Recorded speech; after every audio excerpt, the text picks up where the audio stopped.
Thank you for joining us again for another edition of the Personhood podcast. I'm here today with a very special guest. Her name is Georgia Kijesky, and Georgia is our leader in Maryland. She just joined the Personhood Alliance this past year, and we're going to be talking today about the drag queen story hours and the whole movement of trying to indoctrinate children through the public library system. So Georgia is going to tell us a little bit about her experiences, and then we can get into talk about some of the things that we're planning on doing as an organization to try to combat that. So thank you for joining us, Georgia. Welcome. Thank you for having me, Guaberto. So yeah, could you tell us a little bit about the how you started getting into all of this whole drag queen story hour thing? Yeah, well, it was a President's Day weekend 2017. I was just home sipping my coffee, reading the newspaper, and stumbled upon an ad for a sex ed class for minors only. The only part grabbed my attention. I researched, found out that the instructor was a BDS&M instructor, sex toy peddling, lubricant peddling, lesbian, keynote speaker of Slutwalk 2013, and my radar went up for sure. And it led to a battle with my library and local libraries in my area. And the show went on with the help of the police. They set up a security checkpoint so adults could not enter the room. Children were given lubricant prizes. Uh, Fast forward to later that year, and there was a banned book display that I happened to find, whereby children were being lured to read sexually explicit materials. And fast forward to 2019, and here we are, Drag Queen Story Hour. The most shocking revelation came when I discovered that all of this stuff had been being pushed by the ALA. And I discovered it earlier this year when I stumbled upon an article written by one of my very own librarians. And the article was published on LifeSite News, Mm-hmm. titled Top U.S. Group Colludes with Local Librarians to Sneak LGBTQ information.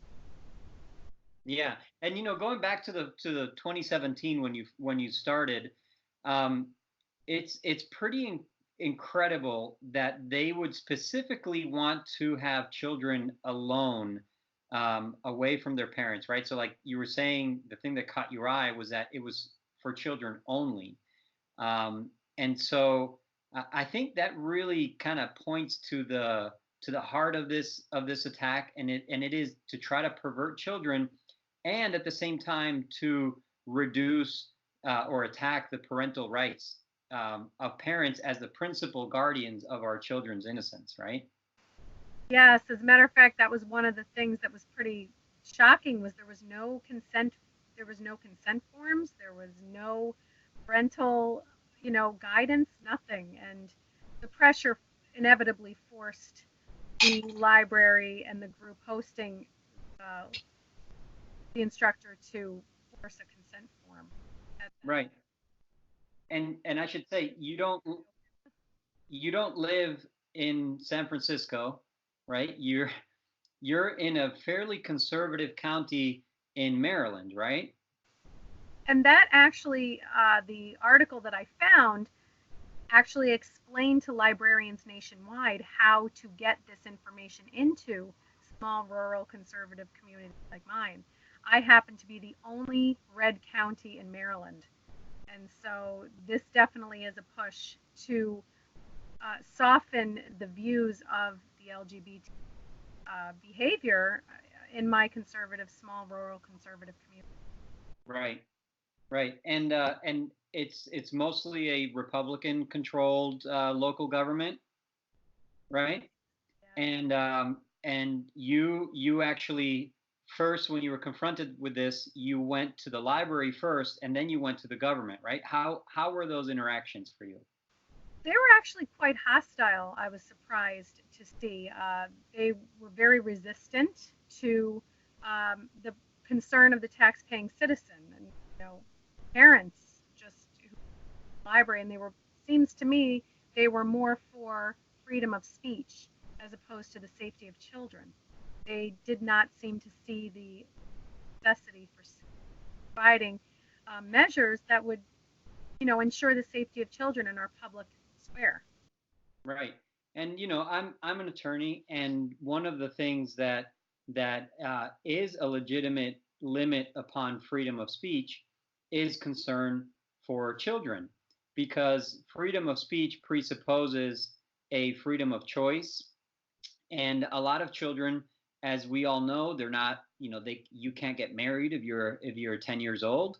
You can't enter into contracts. You can't do a lot of things that the rest, of the adult community can do, because you're not able to exercise a free choice. And so therefore, you also should be protected from some forms of free speech, like all of this sexual, highly sexualized material. And that's actually constitutional. But of course, um, politicians, being as they are, they tend to be lacking in the spinal section of the body, and they tend to cave, don't they? Oh, yes. And this is not even, this is a history of caving beginning from 2017 until the present day, Mhm. where they just caved to the pressure of not only the ALA, but also to the atheist group, as well as to my attorney generals, both former and present. Right. And now, for those watching and listening, the ALA is the American Library Association, which is not a government agency, but it's a very powerful lobby group. It's a nonprofit, and it definitely has an ideological perspective, doesn't it? Yes, yes, very much so. And they are running three-quarters of the libraries in the United States. Hmm. And what kind of things does the ALA do? Like, when you say they're running them, um, do what kind of services do they provide to the local libraries? Because local libraries are usually taxpayer funded, right? Local taxpayer funded. Yeah, you would think so. Well, it's absolutely local taxpayer funded, but it's not exactly controlled by the taxpayer who funds it. So, one of the major shocking discoveries I found was that our law here in Maryland, at least, and it seems laws throughout the United States, are worded as such that the Library Board of Trustees can appoint themselves under the guise of being appointed by the elected officials the taxpayers vote for. So unelected officials are appointing themselves and taking the taxpayer funding and doing what they want with it.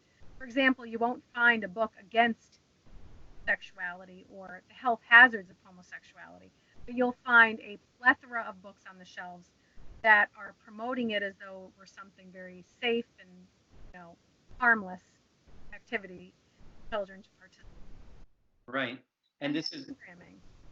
right. And I think the discovery that you made in terms of the your own librarian in your local community, who wrote that article in the American Library Association's website, is that it is a concerted effort to indoctrinate communities where, they're not doing this in San Francisco, because most of the people already agree with their worldview, but they're doing it in rural counties where they can kind of, push that Overton window, push what's accepted, what's tolerated, and as a way of really, converting the local people to their ideology, right? Yes, the actual crux of the article is to sneak LGBTQ content to kids. One Hmm. of the recommendations she makes that she confesses that she has actually done here is if you're reading a book about a mama bear and a papa bear, just say it's about two papa bears. And she says chances are the families won't even notice. She Hmm. also explains how to get content on the shelves that the community is resistant to. She Hmm. specifically names the LGBT content. She tells the librarians how to go about obtaining that material to place on the shelves that will help to soften the resistance. Right. And over again, she repeats the repeated goal is to eventually get Drag Queen Story Hour. Right. And that's kind of their holy grail for them, right? Is this drag queen story hour, and they actually did. They succeeded, and they got it into your library. But before we get to that, I just want you to tell us a little bit about something that happened where they had the displays in the library of these banned books and how explicit they were. And they were so explicit, you were telling us before, that they actually had to warn parents at the city government or the county commissioners meeting when you prepared to some statements. Just reading some of the content of those books, they had to warn the people present at the county commissioners meeting, but they weren't protecting children at the library from these same books, right? Yeah, it was interesting. The books were placed under neon labeled brown paper lunch bags, and the label read, "Read the book, you rebel, you." And when I went in and I discovered this display, I lifted the bag and I look and I see two boys kissing, Little Black Book for Girls, another book called Cherry, books that were all sexually explicit, homosexual in nature. Um, that was quite disturbing. So I took the Little Black Book for Girls, I brought it to the county commissioner meeting, I showed the book, I quoted from the book, and yeah, they placed a warning label at the beginning of the video so people who weren't able to attend that night and who were tuning in later on YouTube were warned of the offensive content that was going to be said during the video. So they recognized it was offensive. They just didn't do anything to protect children from it. That's right. And yeah, the library, no warnings to the parents, as they came in. It was actually, they were enticing the children to go. And it's funny because I obtained through a FOIA a letter, email from my library director actually accusing me of planting the books. Uh-huh. Right. And so you actually had to use the law to get them to cooperate with you because they clearly they wouldn't volunteer any of this information, right? No, that's right. That's right. That's incredible. So what kind of support have you gotten from the community? Because if it is a red county and if it is a more rural conservative community, you would think that there would be parents like you up in arms against this. Yeah, it's been actually quite, actually no help, to be frank. Sadly, it's been the most devastating, eye-opening experience that without the help of the support of the community, you really can't get far. As my county commissioners told me, Georgia, it's you and maybe four other people, and versus the other side who's coming in droves. And so it's hard when you don't have the help of the community. But even if I'm the only one standing there, I'm going to keep on keeping on for sure. Yeah, and I'm going to link to that video because I think it's really exemplary, and hopefully some people will see it and be inspired. You know, I- it is hard to get up in front of government officials. It doesn't matter if they're if it's the U.S. Congress or the county commissioners. It's always intimidating, and obviously people have families and they're busy. But this is a really important thing. We're talking about the health and safety of our children, and people spend plenty of time going to sporting events. I know I do with all my children. So putting in half an hour or an hour to go to one of these meetings, I think, is not asking too much from people. And so I definitely want to link to that video because it's something to see, and also not just the great job that you did, but also the reaction of the politicians. And you definitely have to do some primarying the next go around there. But let's see. So how did the sex ed and the oil lubricant pervert lady, how does that transition into their holy grail of the drag queen story hour? Yeah, well, they had already been able to get away with doing this, and it's basically through their meeting room policy loop that they've been able to continue just chugging away at exposing children to this perversion. So as my librarian highlighted in her article, you do this programming, step-by-step instructions. Reach out to your local PFLAG and let them know there are meeting rooms available. That's what our library did. Got the sex ed class in. Reach out to What's PFLAG? Oh, that's it's a LGBT group, pro-LGBT group. Okay. And got that organization to come in, got the secular humanists to come in and organize the sex ed class, as well as the drag queen story hour this past June. And so they've just basically made a loophole, the library officials, through the policy to go on not just here but throughout the country. Hmm. And so they're saying, they're acting like this is just an open forum, and that they have no ideological brainwashing role in bringing in all of these, radical sexual groups. Yeah, that's right. And they forget history. My library director got up at a library board, sorry, at a county commissioner meeting on live TV, apologized for the mistake he made uh, when he invited the lesbian pole dancing BDSM instructor in to teach children. The first time around that we got it canceled. So they publicly admit that they invite this stuff in, and then later on they deny that they have anything to do with it. And I'm quoting my library director here. I feel like a football that I'm being tossed between two groups who hate each other. Hmm. It's really something. Right. And in the meantime, nobody really cares about the children. And so, I think, um, I guess, looking forward to some potential solutions, um, like you said, there's this library policy for the rooms, which is really just a loophole for them to get in the people that they want to get in, because obviously they're not calling in Bible studies to hold their meeting in the rooms. They're calling they're calling the pole dancing lady and and the drag queen people. Um, and so there's that policy. There's also the makeup of this library board, right? Can you tell us a little bit about that? So the library board are basically people who are of the leftist agenda, and they make sure that it stays that way. I tried to apply for a board of trustee position when one opened up. They wouldn't even afford me an interview, and they just pick and choose who they want to be there. Right. And who's they? Who picks the people? The library board themselves, they choose themselves. Okay. And so the library board appoints themselves. Do they have any kind of oversight by the elected representatives?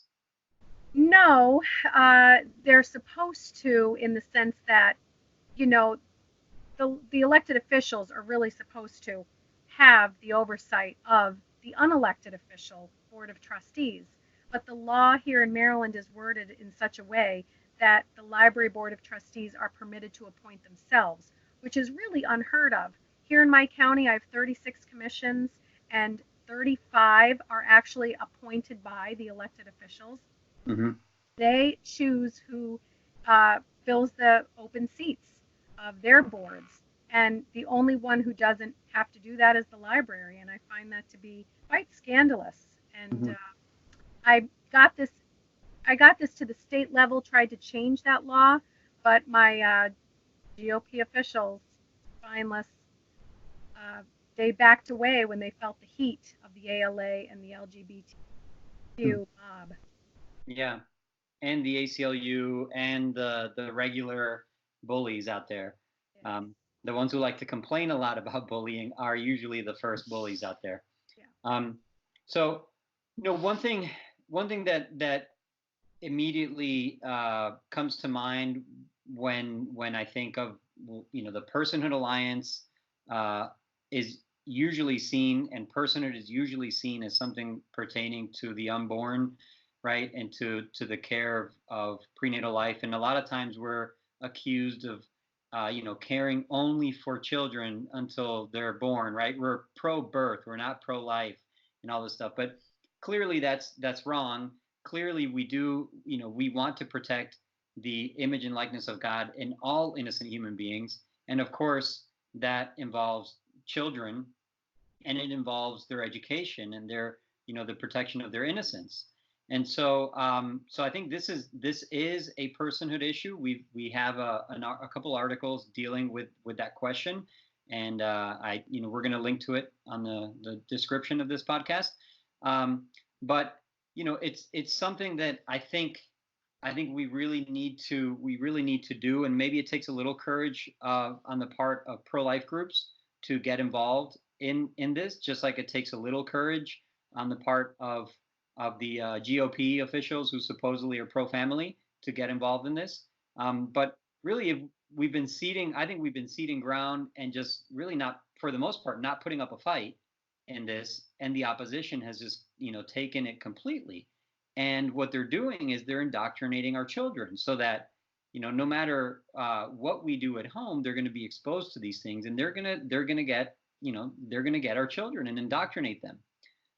And so I think it's incredibly important that we are able to safeguard the parental rights, that the right that we have to raise our own children.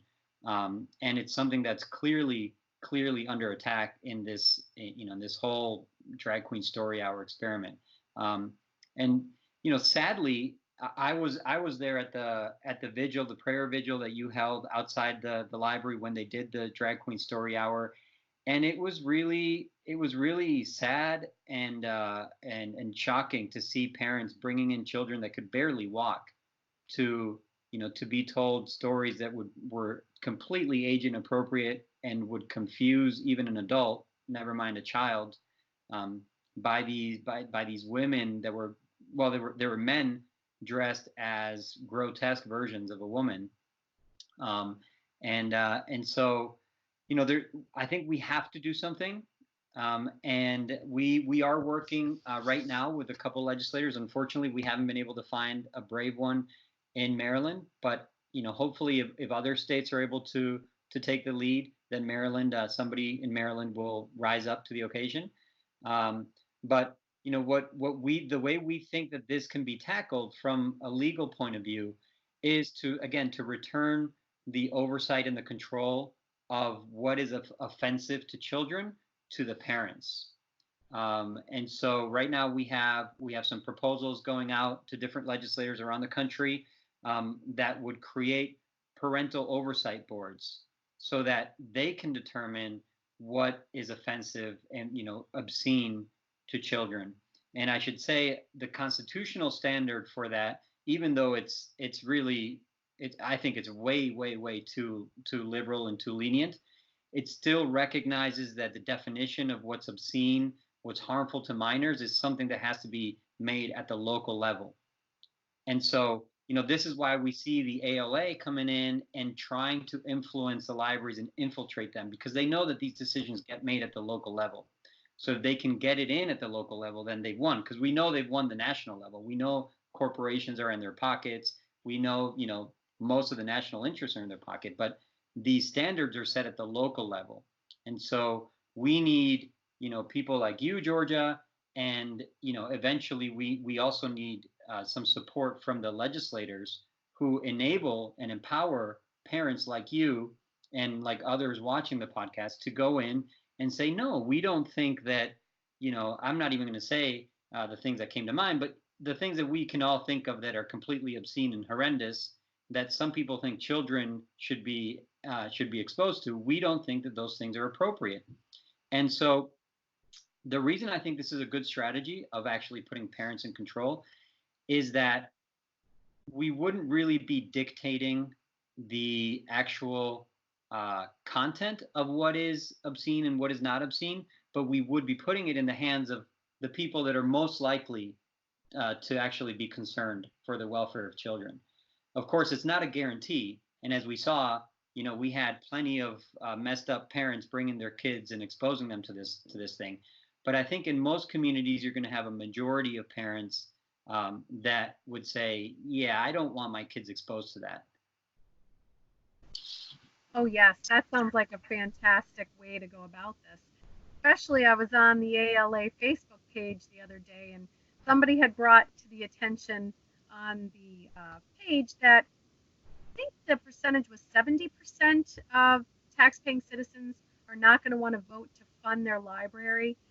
They didn't really say why. They didn't get into it. They are aware that the communities at large are becoming more and more aware of the state of affairs with the library. I think a large portion of the problem is that the average citizen is not aware of what's going on within the library. In my case, especially before I even noticed this article, I was of the opinion the library was the way it was when I was a child, a safe place to go to with books, and a pleasant memory I have of my library. And so it never dawned upon me until I found that article, that there is a really serious problem. They have infiltrated the library system, and the brick and mortar library is important to them so they can have access to the children. Right.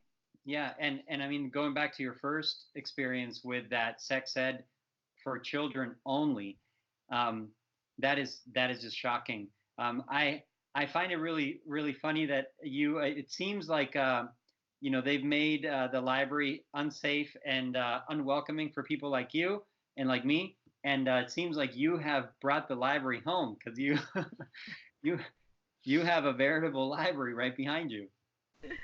Yeah, and my goal is to chip away at the good reputation. I want to chip away at that, and every little bit that is done, it brings awareness to a very, very serious, cancerous situation that Yeah. Well, and we're so thrilled with everything that you've done. I would say it's more than just chipping away. I think you're bringing a sledgehammer to them. And you were just at the Heritage Foundation in Washington D.C. Talking about this, and with a whole panel of people that kind of expose the broader uh, assault on our children, in all in different forums and sex trafficking, in the education system. I mean, if you want to see something truly perverse, you look at the teachers unions and their political agenda. And so, really, I think it's past the time, but it's now or never that parents have to stand up and really say, no, we're not going to take this. We're not going to put up with this indoctrination in our libraries. And so, I think what we want to do from a national perspective is empower the local organizations to go and demand that these things be done at their local level. That parents be given the power, which should be in their hands, to protect the children, and not some unelected, self-appointed board that clearly does not represent the interests of the community or the interests, the best interests of the children. Um, so I think I'm really excited about being able to work with you on that.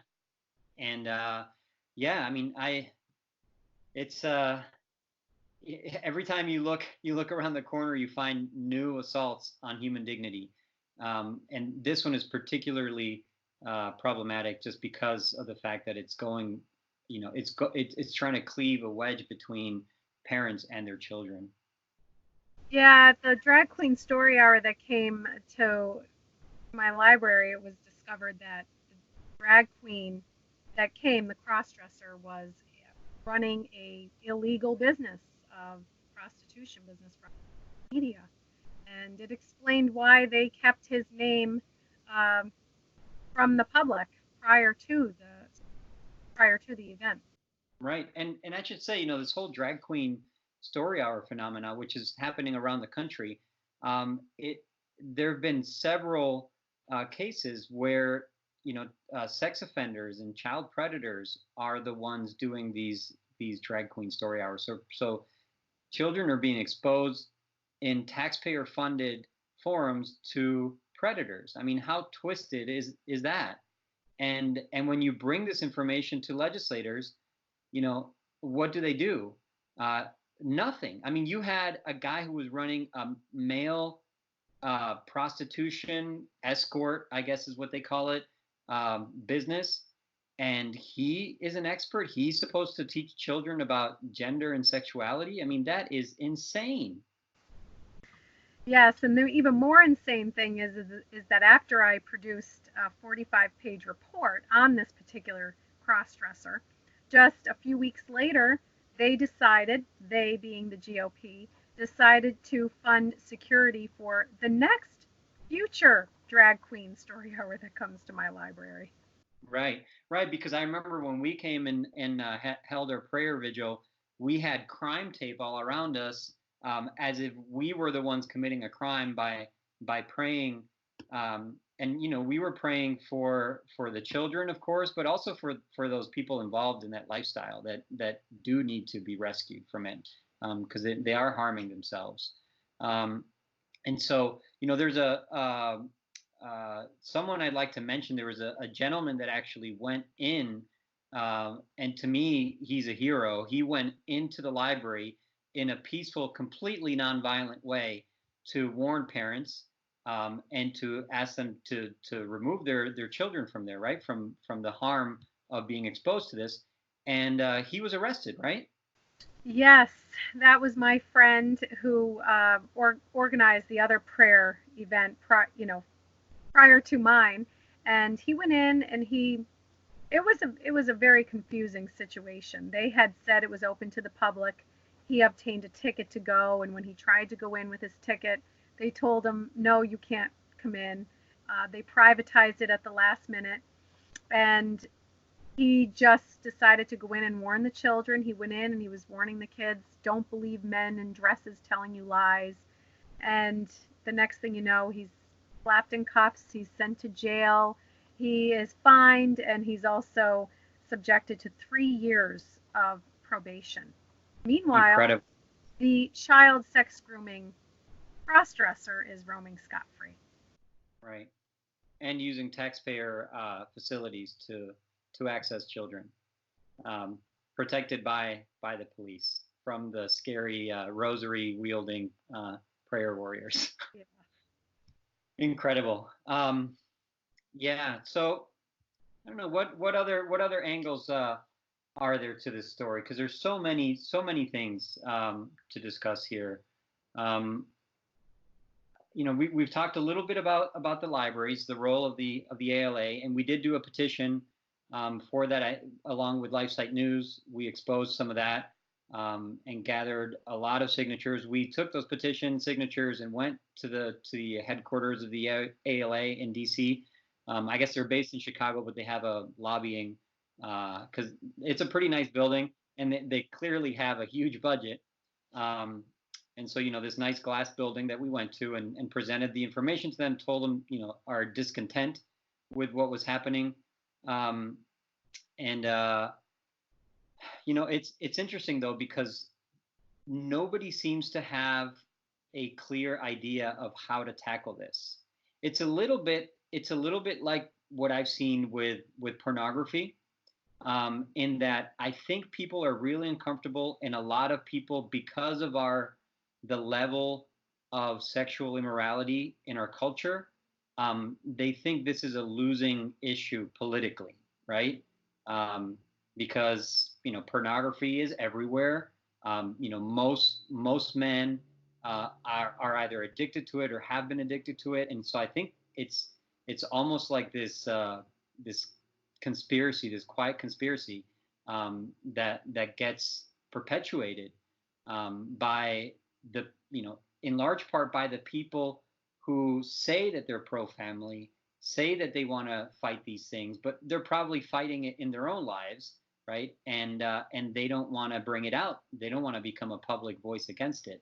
And so it's a really hard thing. But if you look at the devastation that pornography has on our culture, and how it's been protected, by the courts, by the Warren Court in the 60s that set these crazy standards, but also protected by the lack of conviction of people, not willing to say no, right? We have, for example, our Sanctuary City project, with the Personhood Alliance, where we're trying to get people at the local level to follow the example of the marijuana lobby, follow the example of the pro-illegal immigration lobby, and say, no, we're not going to allow this unjust law to be perpetrated here in our local community.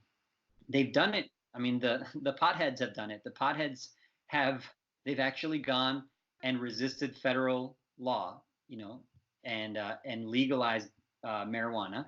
But pro-lifers, pro-family, anti-pornography people, I guess, just don't have the level of conviction that we need. And so, I would hope that the health and safety of our children would be enough for us to stand up and say, nope, we're not going to take it. We're not just going to, we have a government by the people and for the people. We don't have a government by the judiciary for the judiciary and their liberal elites. And so um, it's a very deep societal problem. But I think when you see it get to the point of indoctrinating our children and persecuting people like this gentleman that went into the library to try to warn children, and he's the one being persecuted. It's almost like we're getting close to the end times or something here. Yeah, it happened back in 2017 as well to a woman who tried to enter the sex ed class for minors only. She was also arrested, and she had to cough up a lot of money to hire a lawyer to battle the aftermath of what happened. Yeah, yeah, and I just think it should have been 500 of us parents, not just one guy, but all of us should have been in there. And maybe we should have taken our prayers inside that day. Not to put everything on other people. Maybe instead of praying outside, we should have gone and prayed inside, and everybody gets arrested. But at least they know that there's opposition from the community. And I think that's so important. It's something that I've seen you struggle with as you try to get people in your community to support you. Yeah, one of the things too that it really is hard is people are afraid of the bullying by the left. One gentleman who came to Drag Queen Story Hour, he gave me his number and he said, I really want to get involved.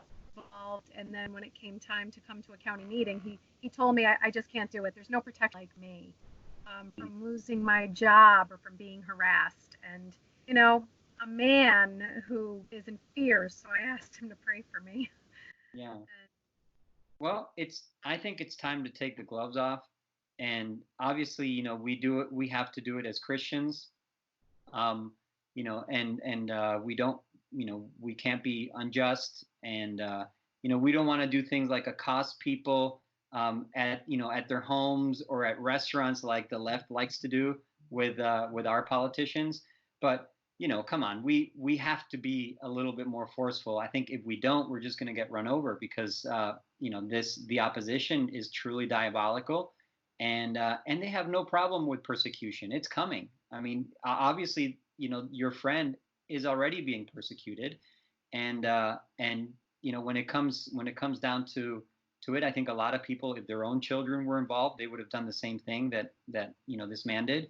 We saw it happen to the man who was getting divorced in Texas, and his ex-wife was trying to transition his children and trying to do all of that. And so it's just a matter of time before the tentacles of this evil touches us personally. And so the sooner we get involved, the better. Yeah, the left is very committed to their cause. I think what I've discovered on our end is we're not so committed. And it's not because we don't want to be. It's because we're families. We're hardworking, people trying to raise our families. Whereas on the other side, they really don't have children. They actually kill their children, and they end up getting into relationships with the same sex that doesn't produce children.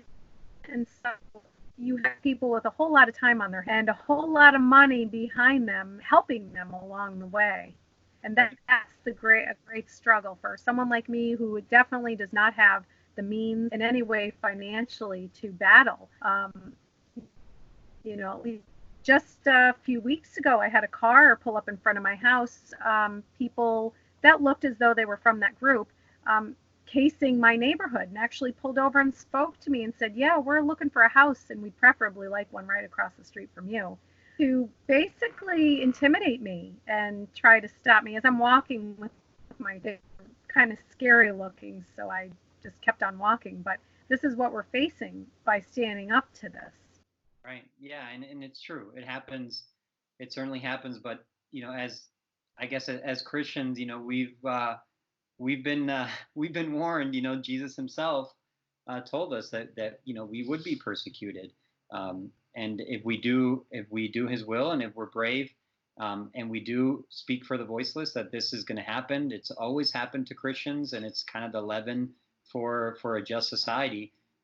So we're obviously we'd never want this to happen to us personally, but we have to put ourselves out there if we're actually going to make a difference. So I greatly admire you for everything you've done.